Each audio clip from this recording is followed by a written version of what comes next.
Hi అండి, నమస్తే. Welcome back to my channel shining Ashwini recipes. నేను మీ అశ్విని. ఈరోజు మన ఛానల్లో రాయలసీమ స్పెషల్ పచ్చిగుజ్జు చేసి చూపిస్తానండి. చాలా బాగుంటుంది, మీరు ఒకసారి ట్రై చేయండి. దీన్ని వేడివేడి అన్నంలోకి వేసుకుందంటే చాలా బాగుంటుందండి. దీనికోసం ముందుగా ఒక పెద్ద నిమ్మకాయ సైజ్ అంతా చింతపండు తీసుకొని శుభ్రంగా కడిగి నానబెట్టుకొని పక్కన పెట్టుకోవాలి.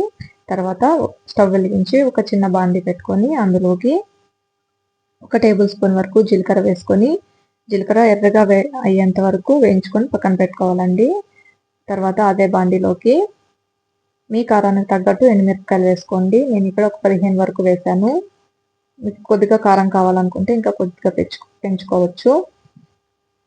ఎండుమిరపకాయలు కూడా కలర్ మారేంత వరకు వేయించుకొని మనం ముందుగా జీలకర్ర తీసుకున్న ప్లేట్లోకి వేసి చల్లారనిద్దాము. తర్వాత మనం ముందుగా నానబెట్టుకున్న చింతపండులో నుంచి చింత రసాన్ని వేరు చేసి తీసుకున్నామండి. ఇలా ఉంటుంది. దీన్ని పక్కన పెట్టుకున్నాము. మనం ఇప్పుడు ఏ బాండీలో అయితే కొజ్జు ప్రిపేర్ చేయాలనుకున్నామో అదే బాండీలోకి ఒక పెద్ద ఉల్లిపాయని చిన్న ముక్కలుగా కట్ చేసుకొని వేసుకోవాలి. అలాగే ఒక పిడికుడంతా కొత్తిమీర వేసి రెండింటిని బాగా ఎనుక్కోవాలండి. ఇలా చేయడం వల్ల గొజ్జు ఫ్లేవర్ చాలా బాగుంటుంది. మీరు ఒకసారి ట్రై చేయండి. ఇవి రెండు ఎనుక్కున్న తర్వాత మనం ముందుగా ప్రిపేర్ చేసి పెట్టుకున్న చింత రసాన్ని వేసుకొని ఒకసారి బాగా కలుపుకోవాలి. తర్వాత ఒక చిన్న రోల్ తీసుకొని అందులోకి మనం ముందుగా ఎర్రగా వేయించుకున్న జీలకర్ర వేసి కొద్దిగా పొడిగా అయ్యేంత వరకు దంచుకోవాలండి. ఇది కొద్దిగా పొడి అయిన తర్వాత మనం ముందుగా ప్రిపేర్ చేసి పెట్టుకున్న చింత రసంలోకి వేసి కలుపుకోవాలి. తర్వాత అదే రోల్లోకి మనం ముందుగా ఎర్రగా వేయించుకున్న ఎండుమిరపకాయలు వేసి కొంచెం కచ్చగా దంచుకోవాలండి. ఇది కొద్దిగా కచ్చగా దంచిన తర్వాత ఒక 5-6 వరకు వెల్లుల్లి రెబ్బలను వేసి రెండింటిని బాగా కచ్చగా దంచుకోవాలి.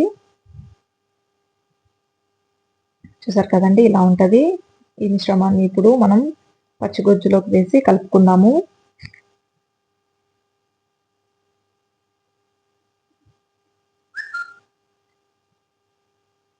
మిరపకాయల పేస్ట్ వేసిన తర్వాత ఒకసారి బాగా కలిపి సాల్ట్ వేసుకొని కలుపుకోవాలండి.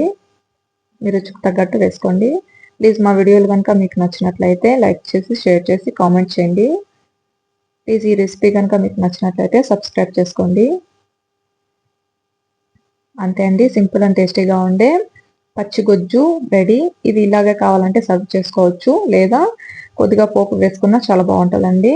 పోపు కోసం ఒక బాండి పెట్టుకొని అందులోకి ఒక 2 టేబుల్ స్పూన్ వరకు ఆయిల్ వేసుకోవాలండి. ఆయిల్ వేడైన తర్వాత ఒక 1/2 టేబుల్ స్పూన్ వరకు ఆవాలు వేసి ఆవాలు చిటపటమన్న తర్వాత శుభ్రంగా కడిగిన ఒక రెమ్మ కరివేపాకు వేసి స్టవ్ ఆఫ్ చేసి మనం ముందుగా ప్రిపేర్ చేసుకున్న గొజ్జులోకి వేసుకొని కలుపుకోవడమే. అంతే, సింపుల్ అండ్ టేస్టీగా ఉండే రాయలసీమ స్పెషల్ పచ్చిగొజ్జు రెడీ అండి.